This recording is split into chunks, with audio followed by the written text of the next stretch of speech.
I remember that morning like it was yesterday. My law firm, Vanessa Smith and Associates, was the epitome of efficiency and success. We were perched on the 20th floor of a sleek skyscraper in the heart of downtown. The panoramic view was breathtaking, but I rarely had time to enjoy it. That particular morning, I found myself buried in a mountain of paperwork, sandwiched between two computer screens displaying graphs and legal documents. It was a scene I'd grown all too familiar with over the years. Emily, my trusted assistant, walked in with a steaming cup of espresso in one hand and her electronic planner in the other. She informed me that our 10 a.m. meeting with the client was confirmed and they'd sent over the latest merger documents. I paused for a moment, my mind already racing through the potential implications. I instructed Emily to review the documents, emphasizing the need to check for compensation clauses and liability limitations. I didn't want any surprises during the meeting. Emily, ever efficient, assured me she'd prepare a summary of key points before the meeting. After she left, I allowed myself a brief moment to savor the espresso. I gazed out the window, feeling oddly disconnected from the bustling city below. It was as if I was part of it all, yet somehow distant at the same time. Later that day, I grabbed a quick lunch with Nicholas, a fellow attorney, in the office cafeteria.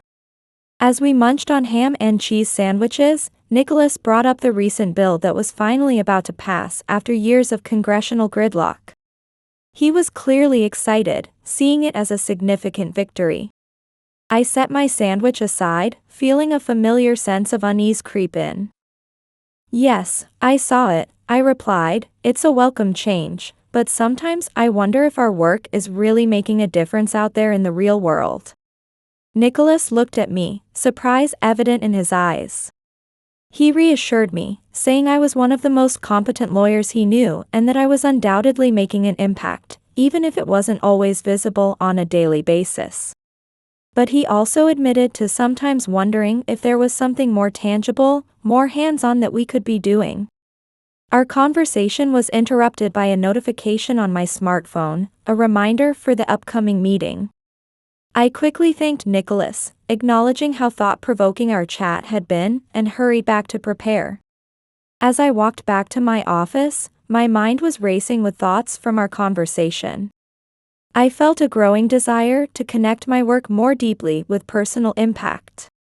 That thought consumed me for the rest of the day. After work, I decided to take a solitary walk to clear my head.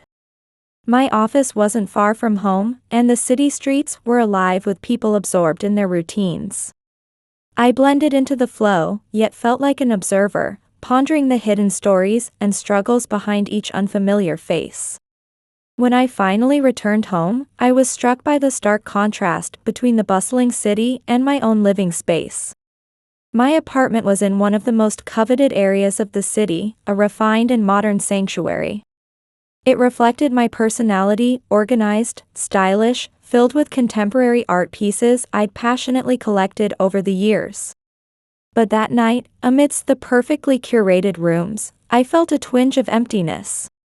The success I'd achieved suddenly felt hollow, lacking the depth of purpose I craved. I prepared a simple meal that evening, something I rarely did due to my hectic schedule. As I sat alone at the kitchen table, my thoughts drifted back to my conversation with Nicholas earlier that day. Is there more I could be doing? No, maybe there's more I should be doing, I mumbled to myself, beginning to question the direction of my career. After dinner, I made my way to the balcony, seeking a moment of tranquility to gaze at the night city. The twinkling lights of the buildings and the distant hum of traffic created a tapestry of life and energy, a stark contrast to the stillness of my apartment. My phone rang, breaking the silence. It was my sister Amanda, always the voice of reason and comfort in my life. Her warm voice filled the room as she said she'd finally gotten through to me and asked how my day had been. I couldn't help but smile at the sound of her voice. I confessed to Amanda that it had been a long day as usual, but lately, I'd been contemplating my life and career. I told her that while I felt I'd reached the pinnacle and achieved everything I'd wanted, I didn't want to stop there. I felt I needed something new. Amanda, picking up on the seriousness in my voice, carefully responded. She acknowledged my excellent work but suggested that if I felt the need for change, it might be time to explore new possibilities. She reminded me of a previous conversation where I'd expressed a desire to do more pro bono work for those in need. Amanda's suggestion lit a spark within me. I agreed with her, realizing that I'd always wanted to do something to help people more directly. I admitted that it might be time to seriously consider this, though I knew I needed to wrap up my current cases first. As we continued our conversation for a few more minutes, we shared laughs and reminisced about old times. I felt a renewed sense of purpose that I hadn't experienced in a long time. I spent the rest of the evening researching local organizations that needed volunteer legal support, jotting down ideas and action plans. Before bed, I paused at my bedroom window, gazing out at the city once more. I allowed myself to feel cautiously optimistic, thinking that there might indeed be a way to make a difference. I wondered where I might find such cases as I pondered my sister's words. The next morning, I found myself brewing coffee in my sun-drenched kitchen, savoring a quiet moment before the day's storm began. As the water boiled, I caught myself talking aloud again, a habit that had become more frequent as my thoughts about my career deepened. Maybe it's time to really change things, not just in my life, but in others' lives too. I mused, watching the coffee begin to froth. On my way to the office, I took a moment in the park, experiencing a flash of inspiration. As I sat on the bench, observing the bustling life around me, I found myself talking out loud again. My hand unconsciously traced patterns on the wooden slats of the bench. Look at all these people, I mused, each fighting their own battles. I felt a surge of determination, thinking, maybe I can help in some way. Workers' rights, community legal aid. My thoughts trailed off as I sensed a plan taking shape in my mind. When I arrived at the office, Emily immediately noticed a change in me. She asked, with genuine curiosity, if I had found some new inspiration. As a matter of fact, I have. I replied, my eyes sparkling with excitement. I shared my desire to do something nonprofit, to help more people. I told her I was considering starting a pro bono project and asked if she had any ideas on where to begin. Emily's face lit up with an excited smile. She reminded me that there were always people in need of legal assistance, especially those who struggled to pay. She suggested offering legal advice to small business owners or families in difficult situations. I felt invigorated by her enthusiasm and agreed wholeheartedly. That's a fantastic idea, Emily.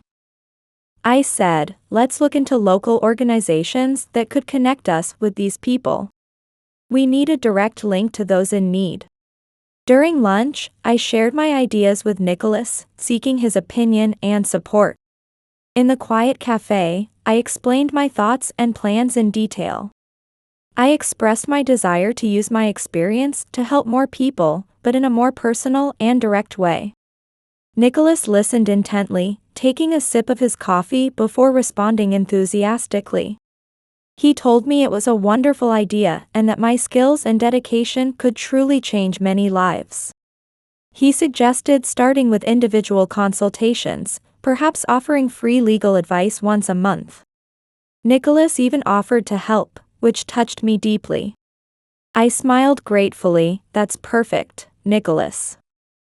Let's go with individual legal consultations. I'll start planning and see how we can organize the whole thing. Thank you so much. Your help will be invaluable. After lunch, I returned to the office feeling energized and ready to take the first steps towards this new chapter in my life. I was filled with a renewed passion and sense of purpose at the possibility of making a real difference in people's lives. Let's make this happen in the best way possible, I told myself as I began to sketch out plans for the individual legal office. Back at my desk, I realized I was no longer just a corporate lawyer, but someone with a personal mission to fulfill. The office, usually dedicated to legal matters, was transforming into a space where I could advance my new pro bono project. I started thinking out loud, let's start with small business owners and struggling families. Free legal advice should cover workers' rights, small claims assistance, and housing issues. I carefully typed out each idea, knowing that organization would be key to the project's success. Emily gently knocked on the door before entering. I looked up to see Emily standing there, her eyes sparkling with enthusiasm for our new pro bono project. She'd heard about my plans for individual consultations from Nicholas and was eager to help in any way she could. I felt a wave of gratitude wash over me as I smiled at her. "Yes, Emily, thank you," I said, my voice warm with appreciation. I asked her if she could start by researching locations for our legal clinic, emphasizing the need for a place that was both accessible and welcoming. "We'd need volunteers too," I added, suggesting we start by reaching out to our colleagues. Emily, ever efficient, jotted down my instructions, ready to spring into action. She assured me that many of our colleagues would be thrilled to participate and promised to draft a proposal and send out an email to recruit volunteers. After Emily left, I found myself diving deeper into planning the next steps. My mind was racing with ideas, like a steam engine picking up speed. "We'll need informational materials," I mused aloud, brochures, maybe even a short video explaining our services. The logistics of it all began to unfold in my mind like a complex origami. "And a scheduling system," I continued, "we need a way to keep everything organized and running smoothly." As I talked to myself, a habit I'd picked up over years of working late nights, I started listing all the resources we'd need to run the office, from office supplies to technical support.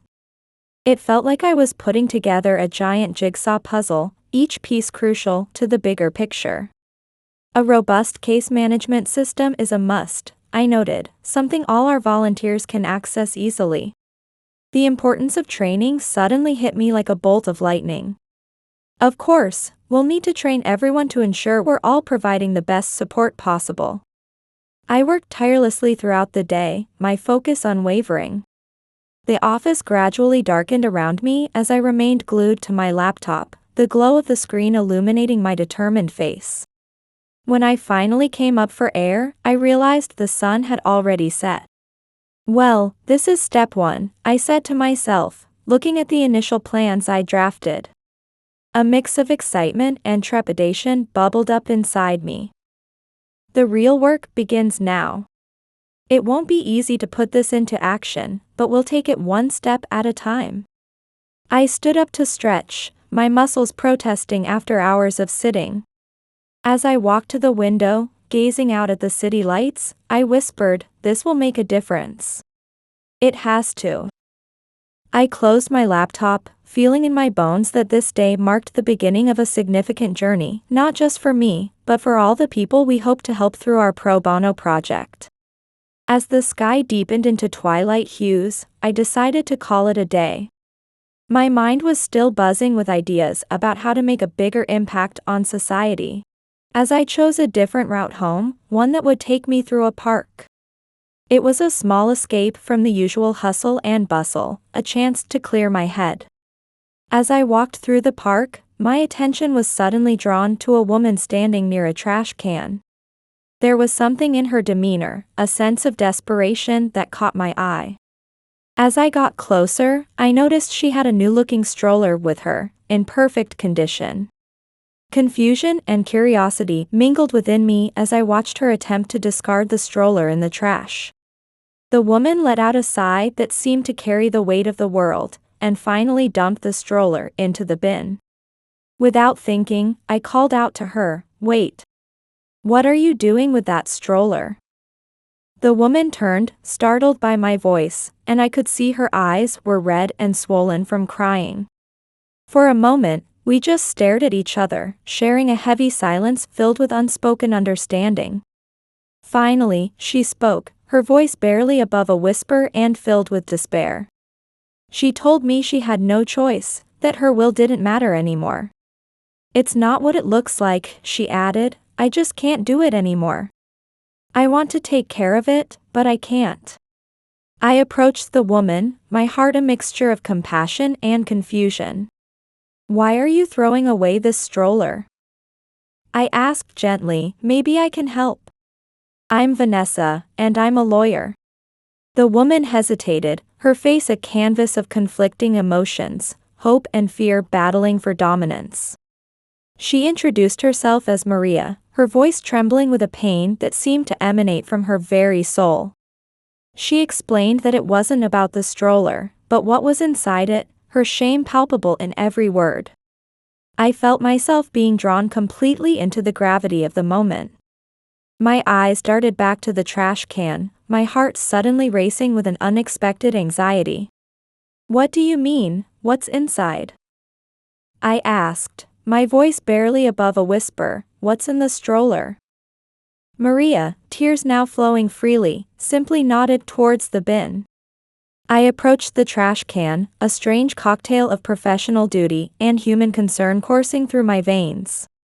As I peered into the stroller, what I found was not what I had feared or expected. There, carefully wrapped in a blanket, was a thick envelope.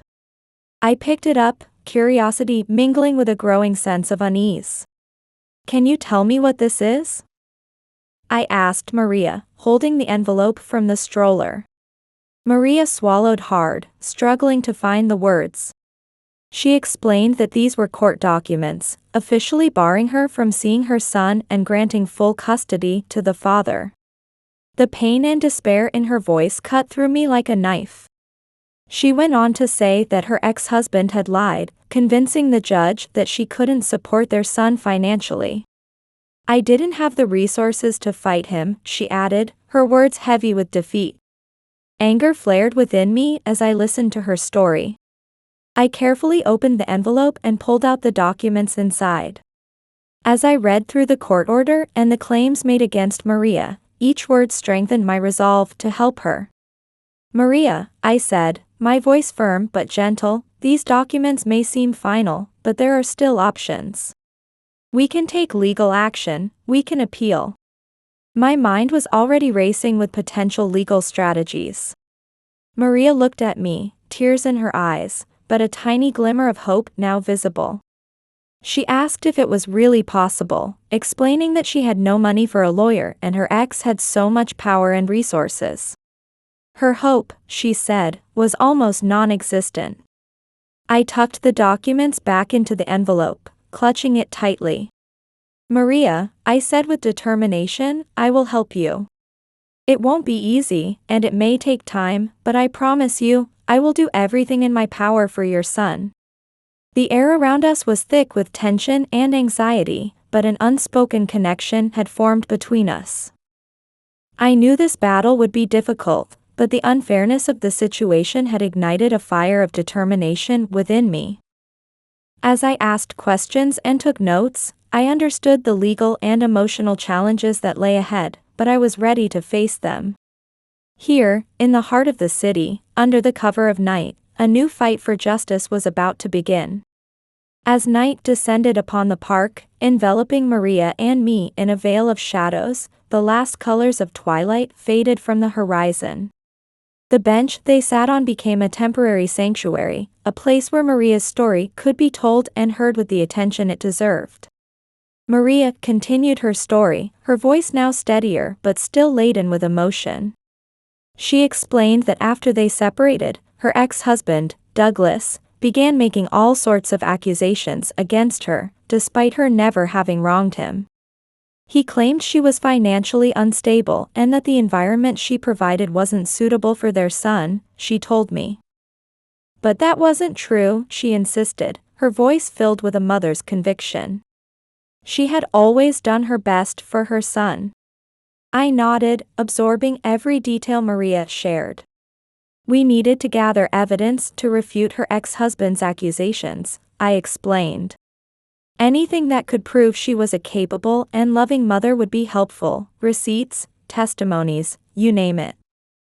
Maria's voice held a glimmer of hope as she mentioned that her friends might testify on her behalf. But her optimism was quickly overshadowed by her lingering doubts. She reminded me of her limited resources, though she believed she had enough to at least get started. The fear in her voice was palpable as she spoke about her ex-husband's influence and his ability to hire top-notch lawyers. I gently placed my hand on Maria's, a gesture of solidarity. I urged her not to worry about that now, assuring her that we'd start working on her case immediately. Our goal was clear: to find a legal way to get her son back as quickly as possible. I couldn't help but add that if her ex-husband could do this to her, he wasn't fit to have custody of their son. Our conversation continued, delving into strategic details and compiling a list of tasks we needed to accomplish. Drawing on the information Maria provided, I outlined the next legal steps we'd take. I could see my professional confidence was helping to ease Maria's anxiety. I explained that our first move tomorrow would be to file a petition for a review of her custody situation, based on new evidence and testimonies. This would buy us some time to gather more evidence before the initial hearing. Despite her obvious exhaustion, Maria's gratitude shone through. She struggled to find words to thank me, her voice thick with emotion. She told me I'd given her hope during the darkest period of her life. Maria's resolve strengthened as she declared she no longer wanted to throw away the stroller. Instead, she'd keep it as a symbol of our fight, believing her son would use it again someday. I assured Maria that no thanks were necessary. Helping someone with such integrity was simply the right thing to do, I told her. As we prepared to leave the park, I emphasized that with just a little help, things could get back on track. I urged Maria to stay in touch daily and to let me know if she remembered or found any additional documents. As we stood up, the night breeze picked up, signaling the end of our fateful encounter. The weight of responsibility settled on my shoulders, but my determination remained unshakable. This case wasn't just a legal challenge for me anymore, it had become a personal mission to make a difference in Maria and her son's lives. I bid Maria farewell with words of encouragement, promising that we'd see this through, no matter how much effort it took. The gratitude and renewed strength in Maria's eyes as we parted ways only fueled my resolve. On my way home, I found myself mentally reviewing the case, already formulating arguments and planning legal research. This night had brought an unexpected turn in my life, but I was ready to face the challenge head-on. The battle in court would be tough, but I knew that justice for Maria and her son was worth every ounce of effort. As time passed, I began to feel a growing sense of frustration. Finding witnesses to prove Maria's parenting abilities and refute her ex-husband's claims was proving more difficult than I'd anticipated. Despite Emily and I working tirelessly, the responses we received were few and far between, disappointingly scarce. Sitting at my desk, surrounded by piles of documents and notes, I felt the weight of responsibility bearing down on me. I had promised Maria we would make it happen, but doubt was starting to creep in as potential witnesses kept backing out or becoming unreachable. How can we build a solid case without concrete testimonies or at least some irrefutable evidence? I found myself thinking out loud, my voice laced with unmistakable frustration. The silence in my apartment was suddenly shattered by the shrill ring of my phone. It was Maria, her voice already thick with anxiety before she even spoke a word. She asked if there had been any progress, her question a tightrope walk between hope and fear. I took a deep breath, carefully choosing my words as I responded. I told her that while we were still facing some difficulties in finding witnesses, that didn't mean we were giving up. We were exploring all possibilities, I assured her, and we still had other strategies to pursue. There was a moment of silence on the other end of the line, and I could almost see Maria struggling to maintain her composure. When she spoke again, her voice trembled with a mix of longing and despair. She said she just wanted her son back, and she didn't want to be a burden on me. If only she had money, she lamented, she could at least pay for my services. Her usually strong voice was now overshadowed by desperation, and it broke my heart. With renewed determination, I reassured her. I told her not to worry, that I was committed to helping her with this case, and that we would keep fighting no matter what obstacles we faced. Inspired by Maria's pain, I reaffirmed my own resolve. I explained that I would review the documents again, looking for any contradictions or new angles we might have missed. There was always something we could do, I insisted, always details we needed to consider. After hanging up, I felt a surge of energy towards my purpose, despite the challenges we faced. I spent most of that day and night meticulously combing through the documents, searching for legal loopholes or facts that could turn the game in Maria's favor. The lack of witnesses and solid evidence was certainly a big hurdle, but I knew from experience that in cases like these, persistence and creative approaches could make all the difference. Maybe it's time to think outside the box, I muttered to myself, pondering strategies that diverged from the conventional. Days later, I found myself alone at my office desk, surrounded by documents and law books. I reminded myself that in the world of law, there's always a way to bring justice to the innocent. I believed in this path and was determined to move forward. But I couldn't help yearning for a sign of progress, a nagging doubt creeping in, was I not as competent as I thought? As dawn approached and a hush fell over the city, I finally allowed myself a moment of rest, exhausted from hours of reviewing every detail of the case, searching for that key that could turn the tide in Maria's favor. My dedication had made me lose track of time, the ticking of the clock not just marking the passing hours, but also the urgency of our situation. And then, as I was tidying up the papers and notes, I noticed something I had overlooked. There was a contradiction in Maria's ex-husband's testimony. It was small, but it could be significant. I couldn't believe I had missed this. This detail could be crucial for us. I needed to contact Maria immediately and let her know about this development in the case. With my heart pounding, I picked up the phone and dialed her number. Despite the late hour, I was on edge as I waited for Maria to answer. When she did, I quickly apologized for calling so late, but explained that I had found something. There was something in the testimony that could work in our favor. I spoke rapidly, my voice brimming with excitement. On the other end of the line, Maria, who had been plagued by anxiety night after night, responded with a mixture of surprise and hope in her voice. She asked if I was serious, exclaiming how wonderful it was, and inquired about what I had found. I explained the contradiction I'd discovered and suggested how we could use it to undermine her ex-husband's accusations. "This is just the beginning, Maria," I said, my words tumbling out like a rushing river. I told her it was a sign that we shouldn't give up.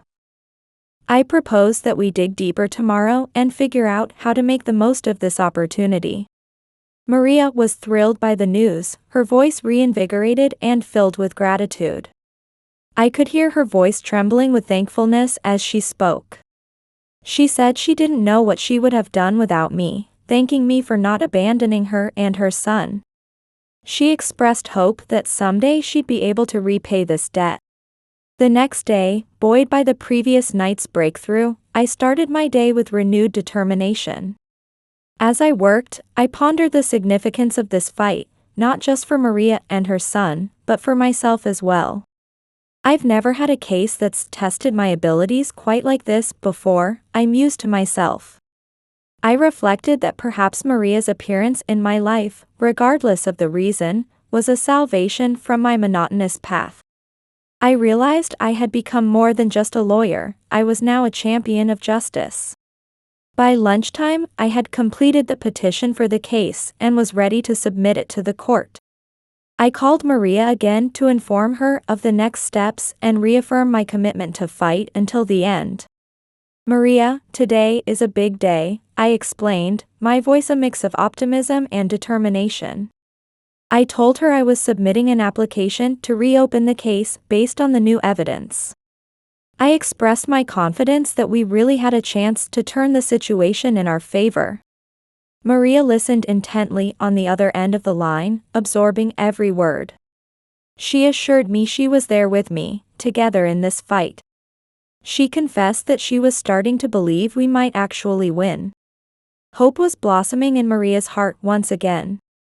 We shared a moment of silence, the quiet filled with unspoken promises and a mutual understanding of the battle we faced together. As I hung up the phone, I felt a wave of responsibility and hope wash over me. I knew the moment that could change everything was drawing near. After lunch, I met Maria in one of the conference rooms at the office. Soft natural light filtered through the large windows, and while there was a palpable tension in the room, there was also an unwavering focus. The table was covered with documents, crucial to our legal strategy. Maria's face was more determined than ever, though shadows of anxiety still lingered in her eyes. She told me she'd been thinking about what I'd said. She asked how we planned to use the contradiction in the testimony to our advantage, how we would make it concrete, and how we could make the judge see the truth behind the words. I appreciated her direct questions, sensing her deepening involvement in the case. "Excellent questions, Maria," I responded, feeling a surge of pride in her engagement. I explained that our first step would be to highlight the contradictions in her ex-husband's testimony during the hearing. Additionally, I told her I was preparing a detailed presentation of the evidence we'd gathered, including testimonies to support her side of the story. Maria nodded, absorbing each word, but I could see she was worried about whether we had enough evidence. Recognizing the anxiety in her voice, I tried to offer a realistic perspective along with encouragement. I acknowledged that finding witnesses was indeed challenging, but urged her not to be discouraged.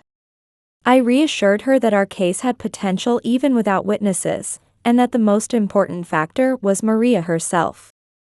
I could see Maria wavering between hope and fear, reflected in my words, but she was clearly moved by my conviction. She asked what we would do if it wasn't enough, if the judge still wasn't convinced she was a fit mother for her son, and if they didn't decide the father was unworthy of custody. "Then we'll appeal," I said firmly, my voice carrying the weight of my determination. I assured her we'd keep fighting and not give up. This was just one step, I explained, part of our journey towards justice. As the meeting ended, Maria and I stood up, sharing a moment of deepened understanding. The resolve in our eyes mirrored the gravity of the journey we were about to embark on together. No words were needed as we gathered the necessary documents, carefully preparing each page for the challenges that awaited us in court. Walking side by side, Maria and I entered the courthouse. The imposing building stood as a symbol of both hope and difficulty. Our footsteps, lawyer and client united, echoed firmly through the hallways. As we approached the hearing room, I offered Maria some final words of encouragement. I reminded her of everything we discussed and urged her to stay true to herself, to make sure our voices were heard clearly today. My voice carried both support and confidence. Maria took a deep breath, summoning her courage as she responded that she was ready. The determination shining in her eyes was unmistakable. As we entered the hearing room, we heard the judge calling our case. Maria and I took our seats, and I swiftly organized our documents, preparing for my opening presentation. I addressed the judge, my voice steady and resolute as it carried across the courtroom. I explained that we were there to present new evidence and testimony that would raise serious questions about the previous custody decision regarding my client, Maria Johnson. I emphasized that this newly revealed evidence highlighted the need to reevaluate the decision. As I spoke, I pointed out the flaws in the previous testimony and meticulously presented each piece of new evidence. The judge listened attentively, and I could see growing interest in the case I was presenting, reflected in his expression. After my lengthy explanation, I delved into not just the legal issues, but also the emotional and psychological impact the separation had on Maria and her child. An expectant silence fell over the courtroom. When the judge finally spoke, his voice marked the decisive moment of the hearing. He stated that considering the newly presented evidence and possible flaws in the previous process, it appeared necessary to reevaluate the custody decision. He announced that a new hearing would be scheduled to allow both parties to present their arguments based on the latest information. Maria, overwhelmed with emotion, could barely stand as she heard the judge's decision. I placed my hand on her shoulder, offering both physical and emotional support. I whispered to her, reminding her that her fight wasn't over yet, but this decision was a step in the right direction. My voice was filled with the promise of continued support. Before we each headed home, we shared a moment of gratitude for the judge's decision and renewed our determination for the battle ahead. As Maria and I left the courthouse, I felt a peculiar mix of relief and renewed determination wash over me. It had been a long day, and I could still feel the tension of the hearing lingering in my bones, but there was also a glimmer of hope on the horizon. On our way back to my office, we began discussing the next steps. The bustling city streets around us seemed to mirror the whirlwind of thoughts in my mind. "Maria," I said, my voice steady despite the adrenaline still coursing through me, "this new hearing is going to be a game changer. We need to be more prepared than ever before." As I navigated through the busy traffic, I outlined our strategy. We would need to review all the documents again, I explained, leaving no stone unturned. We'd have to search for witnesses and look for ways to strengthen our evidence even further. I glanced over at Maria, who was nodding as she gazed out the window, absorbing every word I said. Her determination was palpable, reminding me of the strength I'd seen in so many mothers fighting for their children over the years. She assured me she was ready to do whatever was necessary, talk to people, gather information, anything to get her son back. Her words struck a chord in me, reminding me why I'd chosen this path in life. At that moment, I felt more committed than ever to helping her reclaim what was rightfully hers. Meanwhile, in the affluent suburb where Douglas lived, his son Grayson was desperately trying to connect with his father. The boy's small frame stood nervously in the doorway of his father's home office, a room he rarely dared to enter. "Dad," Grayson said softly, his voice barely above a whisper, "would you read me a bedtime story tonight?" His eyes, wide with hope and a hint of fear, looked up at his father. Grayson explained that he'd been plagued by nightmares recently, vivid and frightening dreams that left him trembling in the dark. He longed for the comfort of his mother's nightly ritual, the soothing sound of her voice as she read him to sleep. Douglas swiveled in his leather chair, his face a mask of impatience. He made a show of checking his watch and shuffling papers on his desk. With a dismissive tone, he chided Grayson for being childish. "Stories are for babies," Douglas said, his words sharp and cutting. "You're a big boy now, aren't you? Big boys don't need bedtime stories." He added that nightmares were just a part of life, something Grayson would have to learn to deal with on his own. His final words hung in the air like a cold mist, "Don't bother me with this again." Although Grayson's room was filled with the latest toys and gadgets, and his closet overflowed with designer clothes, these material comforts did little to fill the emotional void left by his mother's absence. The boy yearned for the warmth of a loving embrace, the patient ear for his small triumphs and worries, the kind of attention his mother had lavished on him. As the day of the court hearing dawned, the tension in the city was palpable. The courthouse, a grand edifice of stone and justice, was buzzing with activity. Every seat in the courtroom was filled, the air electric with anticipation and anxiety. I sat beside Maria, both of us facing what felt like the greatest challenge of our lives. Across the aisle, Maria's ex-husband sat with Grayson, flanked by his legal team. Their confidence was palpable, only heightening the anxiety in the air. As the trial began, my heart raced, but I kept my composure, knowing every move mattered. Maria's ex-husband's lawyer spoke first, painting her in a negative light. He presented a tough argument, questioning her ability to provide a stable environment for her son. I listened intently as he claimed Maria lacked the basic financial resources to raise a child. He even mentioned testimonies from teachers and other professionals about her alleged lack of responsibility towards the child. My mind was working overtime, strategizing how to counter each point raised. I could feel Maria beside me, struggling to maintain her calm. With each accusation presented against her, I sensed doubt beginning to creep into her mind. When it was finally my turn to present our case, I stood up, my posture firm, hiding the tension I felt in my feet. I addressed the judge, stating that the defense's claims not only attempted to obscure the truth about my client's capabilities, but also ignored the unbreakable bond she shared with her son. I continued without relying on many materials, determined to dismantle the opposition's arguments. I pointed out inconsistencies in their financial reports and questioned the credibility of their witnesses. I presented all evidence of Maria's dedicated attitude towards her son's well-being, including photos and videos showing happy moments between mother and son. Suddenly, Douglas stood up, hurling words in an angry outburst. He claimed none of this proved anything, calling it ridiculous. He complained about taking time off work only to watch random disc files of his ex-wife and son playing together. I noticed Grayson's reaction to his father's outburst, which seemed to completely redirect the judge's attention to Douglas's lack of control over the situation. Observing the files I'd presented and Douglas's outburst, the judge intervened. He called for order in the court and informed me that the time for evidence was over. He announced to everyone that we'd reconvene with the jury after a break.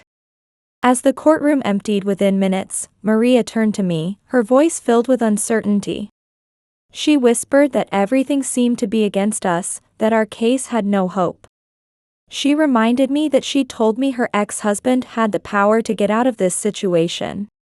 I could hear the doubt clearly in her voice, and it broke my heart. I looked into Maria's eyes, seeing a mixture of sympathy and determination reflected in my own. "Maria," I said, "I know it looks like things aren't going our way. But did you see how Douglas behaved in there? He's scared of us. We're getting close."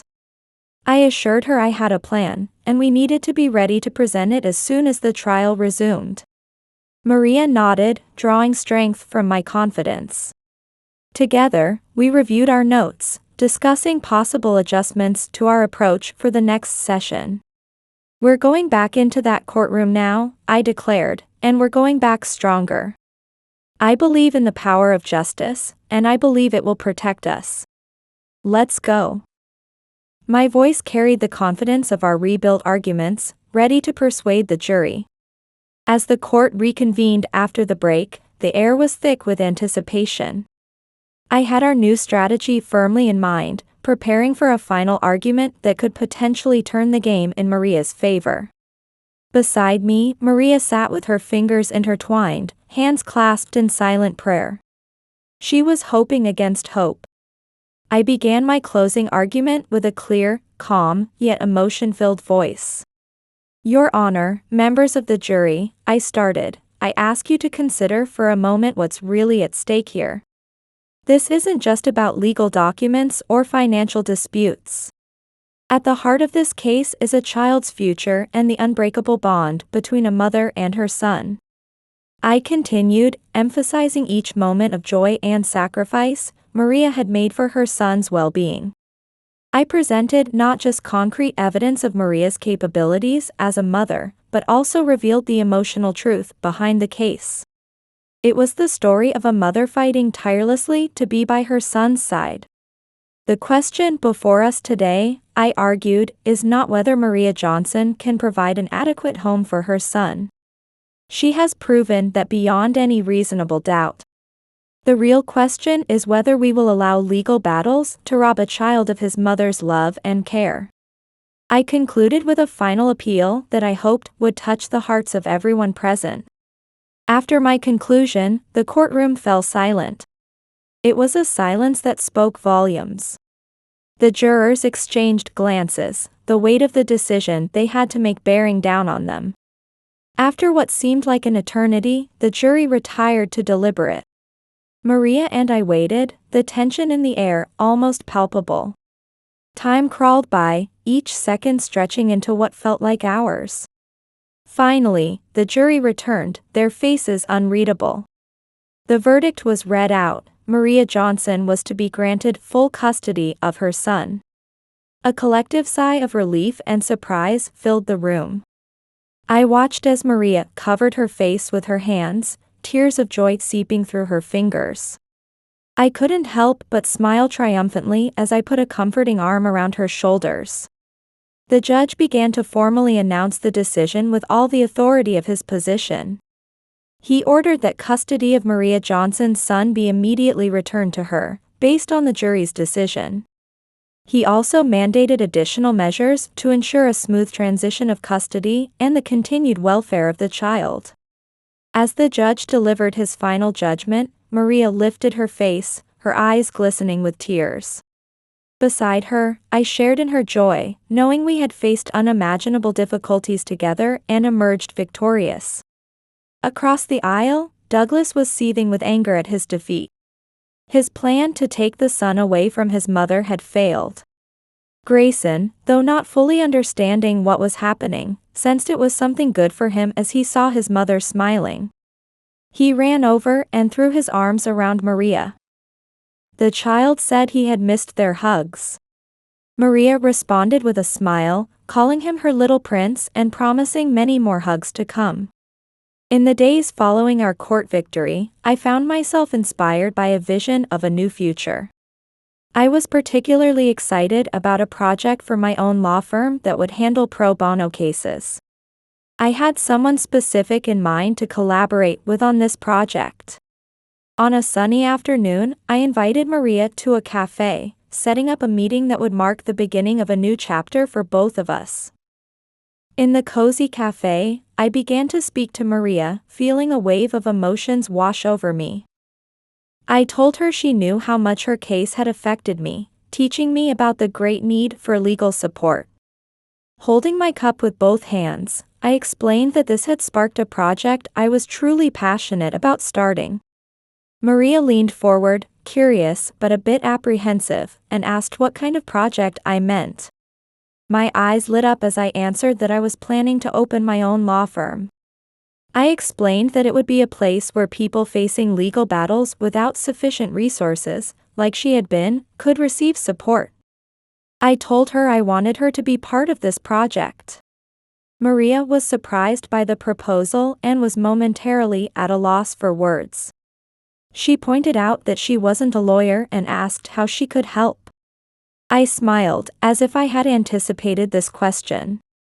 I explained that she had experienced the battle firsthand and knew what it was like to be on the other side. Her experience and empathy would be invaluable to our clients. I assured her I didn't want her to become a lawyer, just to be part of helping us better understand the needs of the people we'd be supporting. This way, she could also be a solid support for her son. The idea of turning her painful experience into something that could help others was powerful. Maria asked, with a mix of relief and joy, if she could really contribute in this way and help others who were lost as she once was. I assured her that, together, we could make a real difference, turning challenges into change and adversity into advocacy. We clinked our coffee cups, sealing our agreement. Maria had not only found a new purpose after the storm she faced in court, but had also gained a deep friendship with me. This was something that went beyond the courtroom, a profound connection. After months of effort, our law firm became a pillar of the community, delivering not just legal aid but hope. Emily brought in exciting news. A local newspaper had published an article praising our firm's work. This external recognition validated our efforts and strengthened our resolve to keep fighting for those in need. For Maria and me, this journey wasn't just about solving a case. It was about proving that empathy and perseverance could indeed create lasting change. We moved forward together, ready to face new challenges, strengthened by each other's power. As I look back on this journey, I'm filled with a profound sense of purpose and gratitude. What began as a single case has blossomed into a mission that's changed not just Maria's life, but mine as well. I've learned that true justice isn't just about winning in court, it's about restoring hope, healing wounds, and building bridges. Every day, as I walk into our law firm, I'm reminded of the power of compassion and perseverance. I see it in Maria's eyes, in the faces of our clients, and in the dedication of our team. We're not just practicing law, we're nurturing dreams and mending broken spirits. This path hasn't been easy, but it's been infinitely rewarding. To all those out there facing seemingly insurmountable odds, don't give up. Your story matters, your struggle is valid, and there are people ready to stand beside you. Remember, even the mightiest oak was once a fragile acorn. With faith, determination, and the right support, you too can weather any storm and grow into something beautiful and strong. As for me, I'll keep fighting the good fight, one case at a time, one life at a time. Because now I know, this is what I was meant to do all along. If you enjoyed this story, please give it a like and subscribe to our channel. Your support motivates us to create more inspiring and high-quality stories more frequently. Stay tuned for the next amazing story. We appreciate your support. See you next time.